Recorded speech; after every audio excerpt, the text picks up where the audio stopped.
ગુજરાતમાં સ્થાનિક સ્વરાજની ચૂંટણીના પડઘમ વાગી ગયા છે. તેવામાં હવે રાજકીય પક્ષોમાં પણ હવે તડામાર તૈયારી જોવા મળી રહી છે. રાજકીય પક્ષોમાં આગેવાનોની એન્ટ્રી થઈ રહી છે. તેવામાં ગઈકાલે નવનીત બાલદિયા જે બગદાણા વિવાદ થયો હતો તેમના પીડિત છે તે કોંગ્રેસમાં જોડાયા છે અને આપણી સાથે વાતચીત કરવા તેમણે અત્યારે નવજીવન સાથે સીધા જ જોડાયા છે. આપણે તેમની સાથે વાતચીત કરીશું. નવનીતભાઈ, સૌથી પહેલા તો તમે કોંગ્રેસમાં જોડાયા છો, શું કારણ? બસ મારો વિચારધારા કોંગ્રેસમાં જોડાવાની હતી એટલે હું કોંગ્રેસમાં જોડાણો છું.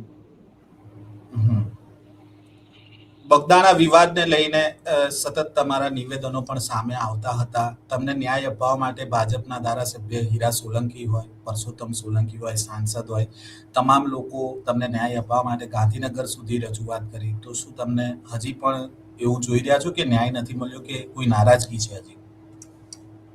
ના, નારાજગી એમાં એવું તો કઈ છે નહીં. બસ મને કોંગ્રેસ પક્ષ ગમ્યું એટલે હું કોંગ્રેસ પક્ષમાં જોડાણો છું. અને જે રહી વાત કે મને જે મારા આગેવાનો જે મને સપોર્ટ કર્યો છે એ બદલ બધાનો આભાર માનું છું. અને જેમ મને સપોર્ટ કર્યો છે એમ દરેક અમારા સમાજમાં જે કાંઈ બનાવ બને છે ને અમારા ભાઈ ને બધા સપોર્ટ કરે જ છે બધી જગ્યાએ. એમાં બધા સાથે જોડે જ છે સમાજ લેવલે. એ બીજેપી માં છે, હું કોંગ્રેસમાં જોઈન્ટ થયું છું. અલગ અલગ એ ભાઈની એની બીજેપીમાં પહેલેથી છે તો મારી વિચારસરણી કોંગ્રેસમાં છે તો હું કોંગ્રેસમાં જોડાણો છું. પણ એક એવી પણ વાત આજ સવારથી મીડિયામાં સામે આવી રહી છે કે તમે કોંગ્રેસમાં જોડાયા એ પહેલા હીરાભાઈ સોલંકીનો સંપર્ક કર્યો હતો અને તમારો ફોન નથી ઉઠાવ્યો. એ શું સમગ્ર બાબત છે, નવનીતભાઈ? ના, એવું તમારે બધું આમ ઉતાવળમાં બોલાઈ ગયું, પણ એવું કશું છે નહીં. એ જો બોલાઈ ગયું તો એ ભાઈની હીરાભાઈ કુરજીભાઈ વિશે કઈ બોલાણું હતું એ બદલ હું માફી માંગુ છું. બરોબર, એટલે એવું કઈ મારે બન્યું ઉતાવળમાં નથી? થોડું બોલાઈ ગયું હતું. ના, એવું કઈ બન્યું નથી. મારે ઉતાવળમાં થોડુંક બોલાઈ ગયું હતું. પરંતુ નવનીતભાઈ, હજી પણ એસઆઈટીની તપાસ ચાલુ છે. થોડા દિવસ પહેલા વધુ એક આરોપી ઝડપાયો હતો. અત્યારે જે એસઆઈટીની તપાસ ચાલી રહી છે એ બાબતને લઈને તમારું શું કહેવું છે? તમે માનો છો કે ન્યાય મળ્યો છે?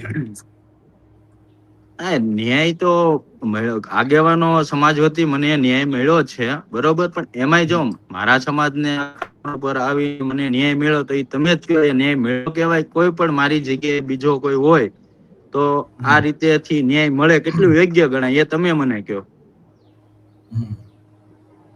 કારણ કે જે કોઈ આરોપીઓની પણ સમાજ હોય ધરપકડ થઈ નકરો ગઈ એમાંથી મોટા ભાગના આરોપીઓના જામીન થઈ ગયા છે.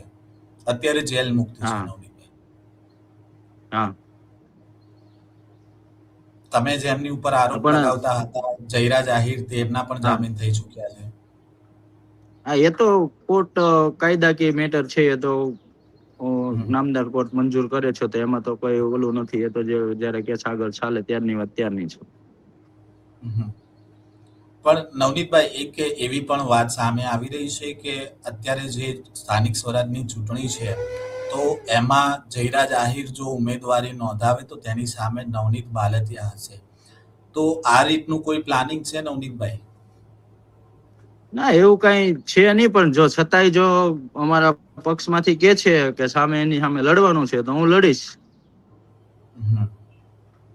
એટલે તમારા તરફથી પૂરેપૂરી તૈયારી છે આ બાબતે? હા, એની સામે તો લડવાની તૈયારી જ છે. તો તમે કોંગ્રેસમાં જોડાયા અને તમે જે પ્રકારનું પ્લાનિંગની વાત કરી રહ્યા છો તો કોળી સમાજના આગેવાનો સાથે પણ તમારે વાતચીત થઈ હશે. તો એ લોકોનો સપોર્ટ તમને કઈ રીતનો છે નવનીતભાઈ? આગેવાનો તો બધાને જો ની વિચારસરણી અલગ અલગ હોય, બરોબર. કોઈ ભાજપમાં હોય, કોઈ આપમાં હોય છે, કોઈ કોંગ્રેસમાં હોય છે. તો મને એવું લાગ્યું કે મારે કોંગ્રેસમાં જોડાવું છે. માનો કે બીજેપી તરફથી જે કઈ અમારા કોઈ સમાજના કઈ પણ બનાવો બને છે તો બીજેપીમાં ઘણા બધા અમારા આગેવાનો છે તો એ બધા હું કોંગ્રેસમાં જોડાણો છું. તો મને એવું છે કે કોંગ્રેસમાં અમારા આગેવાનો છે, અમે બધા સાથે મળીને સમાજ લેવલે કે કઈ જાહેર એવું કામ હોય તો અમે સાથે મળીને બધા કામ કરશું. નવનીતભાઈ, તમે કોંગ્રેસમાં જોડાયા છો પક્ષાપક્ષી તો ટિકિટને લઈને કોઈ વાતચીત થઈ છે તમારી પક્ષ સાથે? કારણ કે તમે ગઈકાલે ત્યાં આવ્યા ત્યારે પણ એક એવું નિવેદન હતું કે ચૂંટણી માટે તૈયાર છો. તો કોઈ વાતચીત પક્ષ સાથે ટિકિટને લઈને? ના, નહીં, એવી કોઈ મેં કન્ડિશન કરી નથી કે કોઈ મને અહીંથી ટિકિટ આપો કે અહીંથી ટિકિટ આપો એવી કોઈ અમે કન્ડિશન થી હું જોડાણો નથી. ખાલી ને ખાલી હું કોંગ્રેસ સાથે, ટૂંકમાં હું કોંગ્રેસમાં હતો જ, પણ આ ખુલ્લીને પક્ષમાં આવ્યો છું. એટલે હજી જે તમારી સાથે જે બનાવ હતો એ વાતની નારાજગી હજી સુધી છે નવનીતભાઈ? આ નારાજગીમાં તો એવું છે, જો આ તમે કહો એમ કે હજુ 2-4 દિવસ પહેલા એક આરોપીને ધરપકડ થઈ છે, બરોબર? તો હજુ યસ. એ મેટર આમ ચાલુ છે, બરોબર? તો ત્યારબાદ હમ, જે ચાલુ ઓલામાં જે ડીવાયએસપી રીમાબા ઝાલાએ જે અત્યારે હમ, મોવા પાછું એને પોસ્ટિંગ આપ્યું છે, બરોબર? તો એ હમ, કેટલું યોગ્ય ગણાય?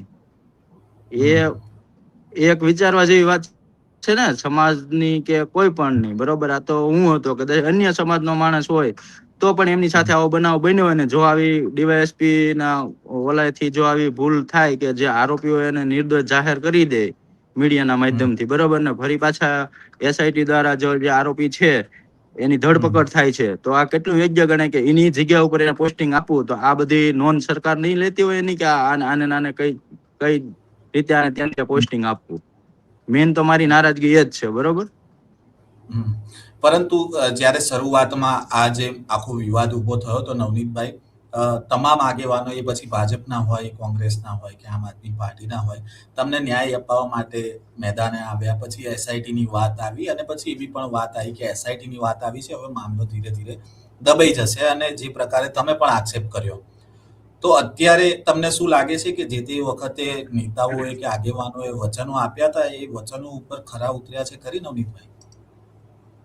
હા, એ તો છે જ ને. એ બધા મારા આગેવાનો હતા, મારો સમાજ હતો, એટલે તો અમે એટલે સુધી પહોંચી શક્યા છીએ. નહીતર તો આમાં ક્યાં પહોંચવાનું જ હતું? ક્યાં કોઈ આગળ કઈ કાર્યવાહી કે કોઈ વસ્તુ થવાની હતી? એ તો મારા આગેવાનો બધા હતા, અમારો સમાજ હમ. હતો, એટલે સુધી પહોંચી શકાણું છે. પરંતુ હજી તમે કહી રહ્યા છો કે તમને ન્યાય નથી મળ્યો, તો શા માટે હજી પણ આપણ હું નેતાઓ એ મામલે ખુલે? આપણ પણ હું એમ જ કહું છું કે આ જે 28 દિવસ એક સામાન્ય હમ, કોન્સ્ટેબલ ની તપાસ હતી ને એસઆઈટી સુધી લઈ જવી પડી, તો એ હમ, કઈ તરહનો ન્યાય કહેવાય? એમ આખા સમાજને રસ્તા ઉપર આવવું પડ્યું હતું, બરોબર? અને હજુ હમ, પણ એ તપાસ ચાલુ છે કે પછી તપાસ પૂરી થઈ ગઈ હોય તો હજુ આ હમ, ચૂંટણી જાહેર થી ત્યારે જ તે પેલા ડીવાયએસપી ને ત્યાં હાજર કરી દીધા, તો એ બધું પણ બધાને કઈ દેખાતું હશે ને? હમ.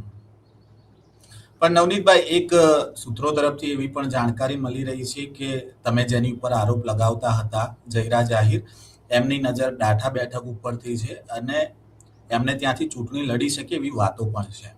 તો આ વાત તમને તમારા ધ્યાને આવી છે કે તમારે હવે કોઈ રણનીતિ તમારી તૈયાર કરવાની છે કે થઈ ગઈ છે એવું કંઈ? ના, એવી કોઈ મારા ધ્યાન ઉપર એવી વાત હજુ આવી નથી. પણ જયરા જાહીર ચૂંટણી લડે તો તમારી રણનીતિ પૂરેપૂરી છે.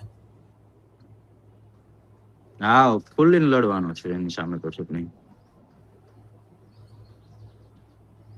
અત્યારે ભાવનગરમાં જે પ્રકારે કોળી સમાજનો આક્રોશ જે તે સમયે જોવા મળ્યો હતો, તો અત્યારે તમે કોંગ્રેસમાં જોડાયા છો, તમારા સમર્થનમાં જે તે સમયે કોળી સમાજના લોકો આવ્યા હતા. હવે તમે એક રાજકીય પક્ષમાં છો, તમને લાગે છે કે કોળી સમાજ હવે તમારી સાથે ઉભો રહેશે? કારણ કે હવે આ પક્ષાપક્ષીની વાત થઈ ગઈ છે. સમાજ લેવલે અમે બધા એક જ છીએ, બરોબર? રહી વાત પક્ષાપક્ષની, તો જે તે સમય જે પક્ષની અલગ અલગ ઓલી હોય છે, બરોબર? અમે સમાજ લેવલે તો એક જ છીએ ને. તો સમાજની કઈ પણ જરૂર પડે, કદાચ મારે જરૂર પડી હોય કે અન્યમાં કઈ અન્ય જગ્યાએ જરૂર પડે, તો અમે સાથે મળીને જ રહેવાના છીએ, કે અલગ તો નથી થવાના. જો હમ. ખોટી રીતે આવો અન્યાય થાય કોઈ પણ ની જોડે, તો સમાજ સાથે જ છે ને સાથે રહેવાના જ છીએ. મારો છેલ્લો સવાલ છે નવનીતભાઈ, કે અત્યારે જે બગદાણાની જે શરૂઆત થઈ હતી જે વિવાદની, એમાં અત્યારે તપાસ ક્યાં સુધી પહોંચી છે અને જે એસઆઈટી તપાસ કરી રહી છે એને લઈને નવનીત બાલદિયા શું માને છે?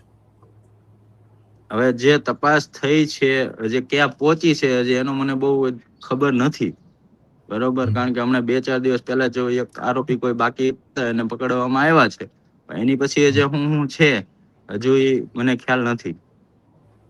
ઓકે. નવનીતભાઈ, નવજીવન ન્યૂઝ સાથે જોડાયા તે બદલ આપનો ખૂબ ખૂબ આભાર. Thank you.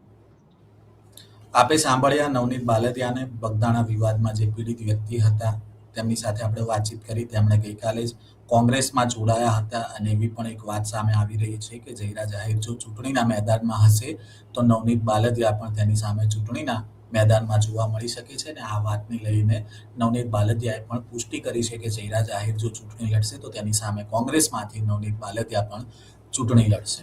આ પ્રકારના સમાચાર અહેવાલ સાથે ફરી મળીશું. નવજીવન ન્યૂઝ સાથે જોડાયેલા રહેજો. વૈષ્ણવજન તો તેને કહીએ જે પીડ પરા